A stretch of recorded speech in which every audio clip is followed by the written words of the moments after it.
Good morning, people. Just a beautiful day. Sun's shining, nice and clear skies.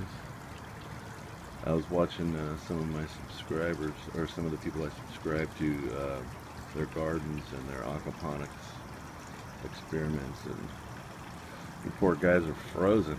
And a lot of people's aquaponic tanks are just frozen solid. A lot of people are still buried in snow. I guess this is the blessings of being in California. You know, it's the middle of February and it's just like, it'll probably be about 70 today. It's just gorgeous. Everything's already looking good for my garden, getting it going. I got these, I think I made a video about these already, but I got a whole bunch of stuff starting to sprout up. All kinds of good stuff starting to kick up. So these will be going into the ground soon. Should have a freaking jungle in the backyard in about a month and a half. Can't wait. I'll get my fishing license, and basically the way I'm going to work this aquaponics tank is when I go out to the delta and do some fishing and stuff, or if there's any lakes out here, any catch that I do want to keep, I'm going to throw them in there and keep them alive instead of freezing them. It always tastes way better that way. And eventually I'll keep some and breed them. I got this big old 200-gallon tank behind me too that I can use. But it's nice trying to get together like a little ecosystem in your backyard that you can. I mean, let's see, I got my cat. He keeps the rats down, and he does a hell of a job doing that, catching the little mice and stuff. I got a ton of quail, which raising these things are pretty simple, but you got to have a bunch of cages to separate them and stuff, and give them their little territories. But they're really cheap to feed. They give you plentiful eggs. You can eat those eggs raw, and they're like super good for you. I got a really small backyard, but you can see I wound up putting all of this stuff in the ground, and I'll have more. I'll lose some of it, but I'll have more than enough space in just this area, and I got some side yard over there that I'll be growing in too. But can't wait until everything starts turning green. Oh, it's so nice out here today. What's up, buddy? How you doing? Yeah, I feel kind of bad for everybody who's frozen out there.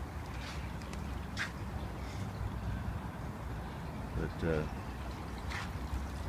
it's nice to keep a little ecosystem in your backyard, man. It's good for the soul to get your hands dirty and grow your own food and such.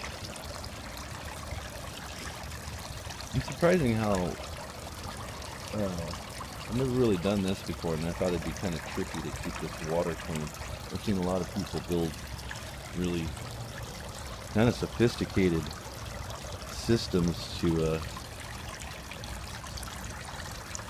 keep the water clear, and I just have a really simple pump, and I slipped a Gatorade bottle over the mouth of it, tied it on with a rubber band, poked a few holes in the Gatorade bottle, got the hose running up through these little planters that I poked some holes in the bottom so the water can run through. I put this clay rock stuff in here for hydroponics. And then underneath there, I don't know if you can see it, I found this biofilter stuff right here. You can see it right here. It's like a green mesh. Kind of looks like something you'd put in the side of a swamp cooler or something. But it works really good for catching everything, and it's supposed to be, when it breaks down, it's supposed to break down into something that doesn't hurt anything. But once you start getting stuff growing in there, the roots will also catch a lot of it. And I've only had to clear these holes out through the last 4 months twice. And I just run my hand over the Gatorade. Let's see if I can show you. Feel a lot of cold. This is what I got sitting over the end of the pump. It keeps everything going. Come back and fix that. But basically, it catches all the big stuff from going into the pump. I just poke a few little holes in it, and it keeps the water. It's not crystal clear. You can see the bottom. You can't see it in the video, but I can see pretty much everything swimming around down in there. And then I keep a hose in a bucket, so anytime I turn it on to water my animals, I catch all the excess water. And then so I let it sit out and get all the chlorine out of it, and then that gets added to this, after it sits out for, a week or whatever, however long. And this seems to, and then I wind up watering stuff around the garden in my pots. And I do some of the watering out, I'll do some of the watering out in the dirt itself with the water that's in here, because it's really nutritious. I can actually hook a hose to the back of this back here and run it down these aisles for the garden, and actually put some of this really nutrient-rich water out into the soil instead of just running a garden hose. And you'd be surprised when you're watering a dog and a cat and all these birds and stuff. Every time you turn that hose off and on, just catch it in a bucket like that, you wind up with a lot of excess water. So even if I drained several gallons out of this right here to, maybe quite a few dozen gallons to water the garden, I can replenish that in,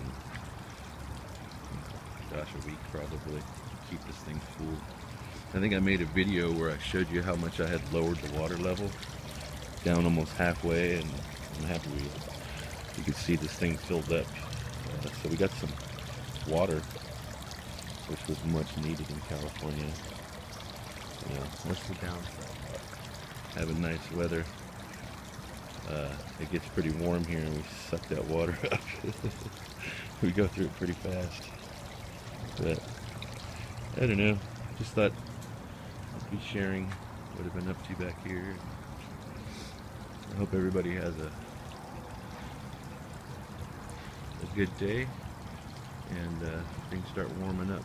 Spring's right around the corner here. Peace, people. Have a great day.